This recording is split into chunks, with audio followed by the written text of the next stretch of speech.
The takeaway for us was when you have kind of this multifaceted touch approach, and it's not just the traditional, okay, SDR is calling and emailing, all of a sudden they're kind of getting hit and getting air cover from every different direction. So then when we do inevitably get them on the phone or engaged in an email, it just makes the conversation so much better.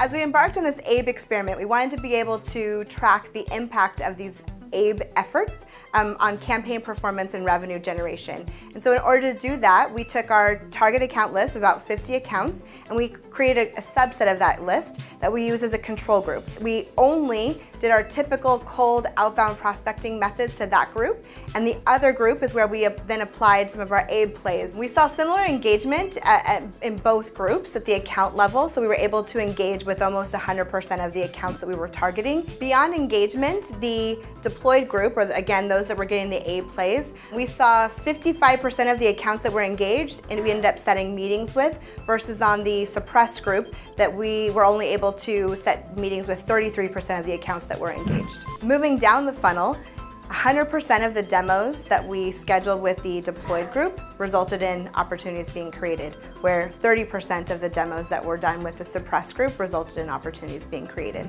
Close Won business from the deployed group has an annual contract value up to 2.5 times our average selling price. Our expectation is that the velocity of the sales cycle will be impacted by the ABE plays. It's a little bit too soon for us to tell, but we're expecting that those that are in the deployed group will have a shorter sales cycle than those that are not. The takeaway for us was when you have kind of this multifaceted touch approach, and it's not just the traditional, okay, SDR is calling and emailing, but you have marketing offers support. You know, when you are creating a buzz around a specific event, for us it was a panel, but it could be a webinar, what have you. All of a sudden they're kind of getting hit and getting air cover from every different direction. So then when we do inevitably get them on the phone or engaged in an email, it just makes the conversation so much better. And the conversation for us wasn't necessarily always about, hey, this is what Discover.org does, but it's, hey, I saw that you guys are doing direct mail, like how is that working for you? So it immediately set us up for more consultative sale. So Dave, what do you think of those results that Deanne sent over for our ABE campaigns? First thing that jumped out at me, Katie, was just how much more ground you can cover by way of a concerted effort. I took a look at just the number of engagements and the number of contacts per account, and my first thought was, no way we pull that off just from a sales-centric standpoint of, no matter how many SDRs or reps that we put on the job, you're just not going to traverse that same amount of ground as we were able to accomplish here. I think the thing that was really interesting to me was that, we've had the HR data set for 6 months or so, and it's not like we haven't pushed it at all, but there's never been a lot of momentum behind it. And so as soon as we dedicated an SDR and an account exec to this particular effort, as soon as we started meeting regularly on it and looking at the results, and quite frankly, early on, we were seeing some results, but we weren't seeing them. And as soon as we started really seeing the opportunities come in, just the team got so excited and motivated. And then all the other, I remember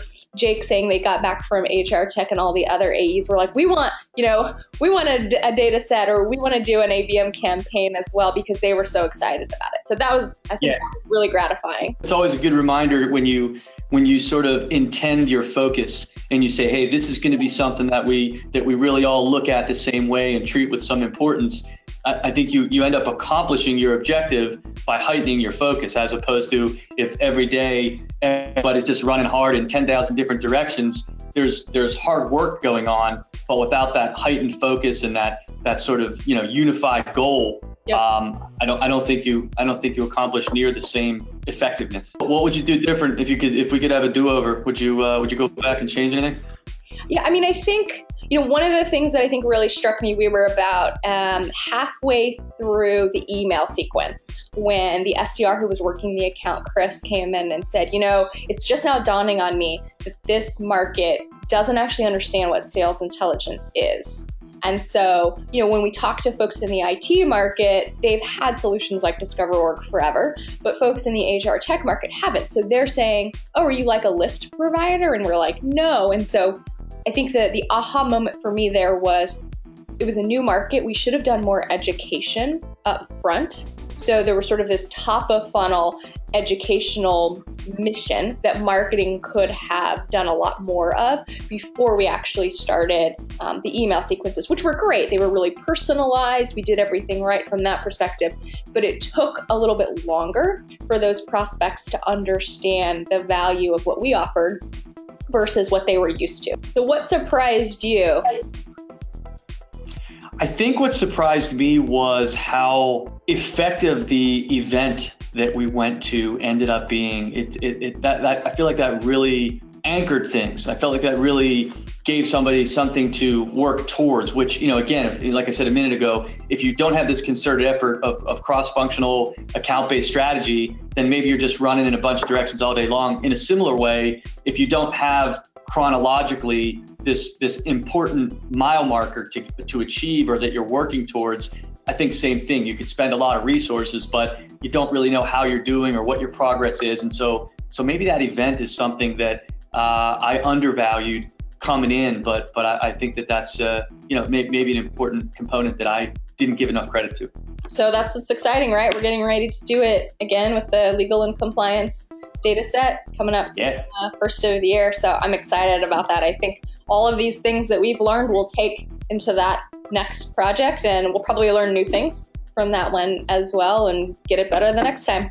Cool. Well, hey, I appreciate having a couple minutes to debrief with you, and my team's totally excited to keep moving forward with this. Thanks, Dave. Talk to you soon. All right, take care.